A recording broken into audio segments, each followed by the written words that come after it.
Welcome back mga ropa, kwentuhan muna tayo. Pag-usapan natin ang bagong diskarte na ginagamit ng komunidad ng Golden State Warriors. Ito ang dahilan mga ropa, kaya pala hindi sila matalo. 3 times winning streak na nga komunidad ng Golden State Warriors. At ito lang ang nag-iisang dahilan mga ropa. Ito lang ang binago ni Coach Steve Kerr at ng Warriors mga ropa. Sunod-sunod na ang panalo nila agad sa mga NBA teams. And take note dahil nga dito 2 beses nila tinalo ang komunidad ng San Antonio Spurs na malakas din naman talaga. At recently nga lang mga ropa ay tinalo nila ako muna ng New Orleans Pelicans. Ngayon mga ropa, dito sa video na to, papakita ko sa inyo yung sinasabi kong bagong diskarte na ginagamit dito ni Coach Steve Kerr at ako muna ng Warriors. Ito ang game analysis at breakdown. 3 times winning streak na ako muna ng Golden State. Simulan na natin to.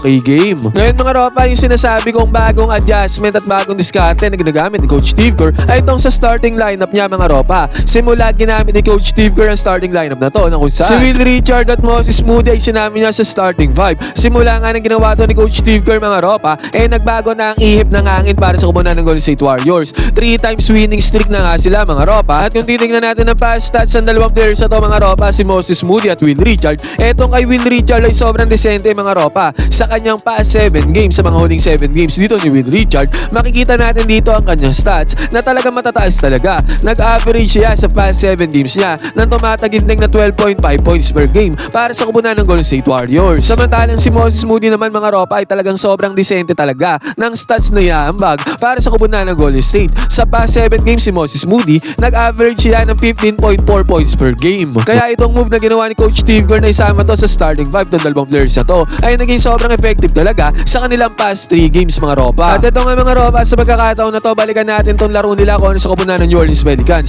na kung saan ginamit ulit ni Coach Steve Kerr ang starting 5 na to mga ropa. Dito sa unang possession ng komunidad ng New Orleans Pelicans, naiwanan na bagya dito si Will Richard mga ropa, pero sobrang galing talaga ang dumepensa nitong si Draymond Green. Siya ang closeout defense doon sa ilalim mga ropa, enough resistance yan para magmintes ang tirada dito ng komunidad ng New Orleans Pelicans. And then after nito mga ropa, sa may possession ng komunidad ng Golden State Warriors, ang gandang cut ang ginawa ni Jimmy Butler na iwanan niya yung primary defender mga ropa. At ang gandang pass din naman ang ginawa ni Draymond Green papunta kay Jimmy Butler para magkaroon ng easy 2 points, basket is good. At dito naman sa possession na to ng komunidad ng Golden State mga ropa, ang nangyari dito, nag-turnover si Draymond Green at nag-attempt ng fast break dyan ang komunidad ng New Orleans Pelicans. At dito sa attempt nila mga ropa ay nag-failed successfully sila dahil nandyan si Moses Moody sa may depensa humahabol. Enough resistance yan mga ropa, kitang-kita natin dito, nagmintes ang tirada dyan ng komunidad ng Pelicans. At dahil dyan mga ropa, nagkaroon ng possession dito ang komunidad ng Golden State Warriors. At sa possession naman na to mga ropa, nag-penetrate dito si Jimmy Butler, na-attract na dito yung health defense sa komunidad ng New Orleans Pelicans, sabay kick out dito sa may 3-point area. Ito na nga yung importansya ni Moses Moody mga ropa. Siya ang nagmistulang starting shooting guard para sa komunidad ng Golden State Warriors mga ropa, at talagang nag-improve ang 3-point shooting ni Moses Moody ngayong season mga ropa. Shooter na to last season, pero para sa akin, sa mga pinapakita niya sa mga last games, talagang mas naging shooter pa siya kaysa noong nakaraang season. Pasok nga ang 3-pointer dito ni Moses Moody mga ropa, basket is good. And then another one mga ropa, dito sa possession na to ng komunidad ng Golden State Warriors, sa may transition mga ropa, ang gandang screen pa ang sinet ni Stephen Curry papunta dito kay Moses Moody. At dahil sa screen na yan mga ropa, nang bigyan ng bola dito si Moses Moody, hindi nakapag-close out dyan yung defender ni Moses Moody. Tendency out nito mga ropa. Again, another 3-pointer na naman ang napasok dito ni Moses Moody. Na-embrace niya na talaga mga ropa yung kanyang role as a starter, shooting guard mga ropa. Nagkaroon na talaga ng katulong itong si Stephen Curry pagdating dito sa may 3-point area. At dito sa clip na to mga ropa, solid ang ipapakita ko sa inyo na play na ginawa ng komunidad ng Golden State Warriors.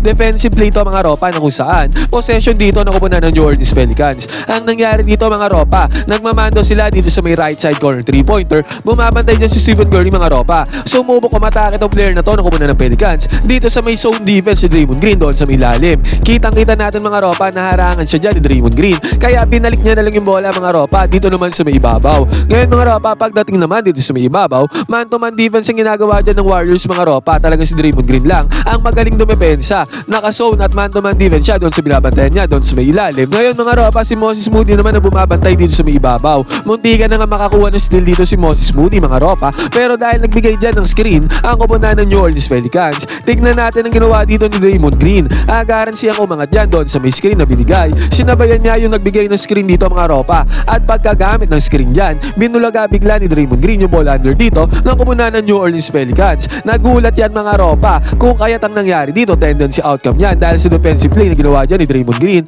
Nakakuha ng steal dito ang koponan ng Warriors at eventually mga ropa napunta sa kanila ang possession. Grabe ang ginawang defensive mindset dito ni Draymond Green. Tong defensive play na to mga ropa ay sobrang commendable para kay Draymond Green. Napakalupit niya talaga dumepensa. At ang mas malupit pa dito mga ropa dahil dyan nga sa good defense na koponan ng Golden State Warriors, dito sa may taas mga ropa umatake si Draymond Green papunta dito sa may gitna. Na-attract niya yung health defense dito ng koponan ng New Orleans Pelicans. Sabay kick out ng bola dito kay Moses Moody. Isang ganap na shooting guard si Moses Moody mga ropa. 3-pointer mga ropa again. And take note nga pala mga ropa, malamang alam nyo na to. 7 3-pointers na nagawa ni Moses Moody dito pa lamang sa may first quarter alone. Nilista na yan para kay Moses Moody. Basket is good. At sa pagkakataon naman na to mga ropa, nagkaroon ulit ng fast break attempt ang koponan ng New Orleans Pelicans. Pero guess what? Guess who? Kung sino ang nandyan sa may depensa mga ropa again. Si Draymond Green ulit mga ropa. Sinamahan pa yan ni Gary Payton Jr. Easy 2 points na sana para sa koponan ng Pelicans. Pero napigilan pa yan mga ropa. Good defense by the Warriors. At dito naman mga ropa, good play doon na sinetap ng koponan ng Golden State. Ang mayak ng bola dito mga ropa ay si Jimmy Butler.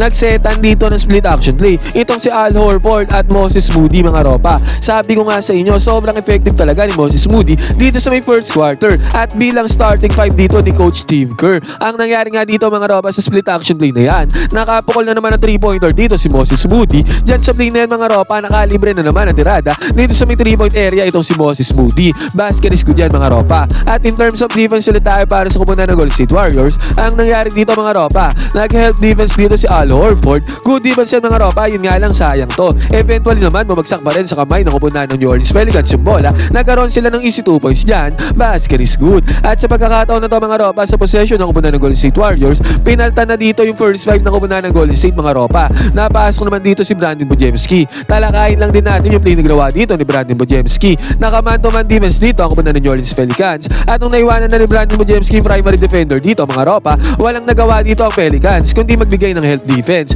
Pero sa help defense na mga ropa, kitang-kita ni Brandon Bujemski dito na nasa may left side corner 3-pointer itong si Jimmy Butler. Na-kick niya kagad yung 3-pointer mga ropa at ang resulta nito, open na open si Jimmy Butler dito sa may left side corner 3-pointer. Libreng-libre yan mga ropa, basket is good para kay Jimmy Butler. At eto mga ropa, isama na din natin to. Ang nangyari naman dito, binigay lang naman ni Jimmy Butler yung bola kay Moses Moody. Sobrang effective nga ni Moses Moody as starting 5 dito sa game na to mga ropa. Wala naman play to mga ropa, tinirahan lang harap-harapan ni Moses Moody ang depensa ng kalaban. At 3-pointer para kay Moses Moody mga ropa, basket is good, ilista na yan. At eto mga ropa, bigyang comment din natin dito ang ginawang depensa ni Buddy Hield. Si Buddy Hield mga ropa, underrated defender, pero para sa akin mga ropa, sobrang galing niyang dumepensa para sa Warriors. Napapansin ko to mga ropa, parang lagi siyang may natatalang 1 steal or 2 steals per game. At nangyari nga dito mga ropa, good defensive play ang ginawa dito ni Buddy Hield. Nakakuha siya dyan ng steal mga ropa at dahil dyan, napadali at nagkaroon ng 2 bonus points dito si Brandon Bujemski. Basket is good. At ito mga ropa, isama na din natin to. Magandang positioning na ang ginawa ni Jimmy Butler doon sa may ilalim. At pansinin muna natin ang defense ang ginawa dito ng koponan ng New Orleans Pelicans mga ropa. Ang nangyari dito, nakaman-to-man defense sila. Pero yung center nila mga ropa ay nakasone dito sa may ilalim doon sa may paint. Ngayon mga ropa, nabigyan nga ng bola dyan si Jimmy Butler. Nakalalay dito yung center ng koponan ng New Orleans Pelicans mga ropa. Nakasone nga siya dyan sa may pwesto na yan. Pero dahil dyan mga ropa, na-kick out ni Jimmy Butler yung bola, ibig sabihin mga ropa, may isang open na player ang koponan ng Golden State Warriors kasi nga nakasone yung center dito ng koponan ng New Orleans Pelicans. At dahil dyan mga ropa, pagkabigay ng bola kay Al Horford, open siya dyan mga ropa, may nag-close out. Pero swinging ulit ni Al Horford yung bola dyan mga ropa, may open na player ulit ang koponan ng Golden State Warriors. Pero sa pagkakataon na to, may close out ulit. Kaya ang ginawa dito ni Brandon Bujemski, one shot fake. Sabay diretso mga ropa, iwan yung primary defender. Ngayon mga ropa, sa pagkakataon na to, wala nang close out na nagawa dyan ang koponan ng New Orleans Pelicans. Napakaganda nitong play na to mga ropa para basagin ang man-to-man defense sa koponan ng New Orleans Pelicans na may help defense. At sa senaryo naman na to mga ropa, sa possession na to ng koponan ng New Orleans Pelicans, pupukol sila dito sa may 3-point area mga ropa, pero na may close out pa rin na binigay dyan ang koponan ng Golden State Warriors. Nagmintas ang tirada dito mga ropa, second chance points, grabing close out, grabing habol pa rin ang ginawa dito ng koponan ng Golden State Warriors sa may depensa. At eventually mga ropa, nagmintas na ang tirada dyan ang koponan ng New Orleans. Nung Warriors naman na nag-kick out ng bola dito sa may 3-point area at nag-attempt ng 3-pointer, mabilisan lang mga ropa na ipasok agad ni Al Horford. Tong 3-pointer, napaka-unfair mga ropa. Yung New Orleans, dalawang attempt, walang pumasok. Pero dito sa unang attempt ng koponan ng Golden State Warriors, pumasok agad para kay Al Horford. At dito sa possession ng to ng koponan ng New Orleans Pelicans mga ropa, ang nangyari dito, primary defender dito si Moses Moody. Hindi lang kasi shooter itong si Moses Moody mga ropa, maaasahan din siya pagdating sa may depensa. Alam nyo na yan mga ropa sa mga Golden State Warriors fans. Ang nangyari nga dito mga ropa, inatake ang depensa dyan ni Moses Moody, pero nablock lang ni Moses Moody, basic na basic ang atake na yan ng kupunan ng Pelicans. Nakaabang pa nga dyan si Draymond Green mga ropa sa may depensa, yun nga lang naunahan na siya dito ni Moses Moody. At ang tendency outcome nito mga ropa, nagkaroon ng possession dito ang kupunan ng Golden State. Sayang nga lang mga ropa, hindi nakapagpunta ng puntos dito si Moses Moody. At dito naman mga ropa, solid din ang ginawa dito ng kupunan ng Golden State Warriors. Kitang-kita natin dito mga ropa, dito sila sa may paint nagpasahan mga ropa kung saan madaming defenders ang kupunan ng New Orleans Pelicans. Hindi sila nakapag-convert ng puntos niya sa may pasahan na yan mga ropa, pero ang malupit dito si Will Richard, flying from behind, talaga nakakuha pa siya ng second chance points dito. Kahit na ang daming defenders dyan ang kupunan ng New Orleans Pelicans, siya pa ang nangibabaw dyan mga ropa para makakuha ng 2 points, basket is good. At dito sa fast break attempt ulit dito ng kupunan ng New Orleans Pelicans, nahadlangan ulit to mga ropa. Humahabol dito si Gary Payton Jr. Kitang-kita natin dito mga ropa, blinak lang ni Gary Payton Jr. ang possible easy 2 points attempt dito ng kupunan ng New Orleans Pelicans. Nakakuha naman ng second chance points dyan ng Pelicans mga ropa, at eventually nakapagpunta naman sila ng 3-pointer. At dito mga ropa, solid play to na ginawa ng kupunan ng Golden State Warriors. Stephen Curry nagmamando ng bola dito mga ropa, at man-to-man defense pa rin ang ginagawang defense dito ng kupunan ng New Orleans Pelicans. Pero ang nangyari dito mga ropa, nag-set ng screen dito si Al Horford, at kitang-kita natin mga ropa, ginamit naman yan ni Stephen Curry. Pero sa pangyayaring to mga ropa, bigla ang nag-collapse ang one-on-one defense sa kupunan ng New Orleans Pelicans. Nice swing yung bola dito sa may left side corner 3-pointer kay Buddy Hield mga ropa.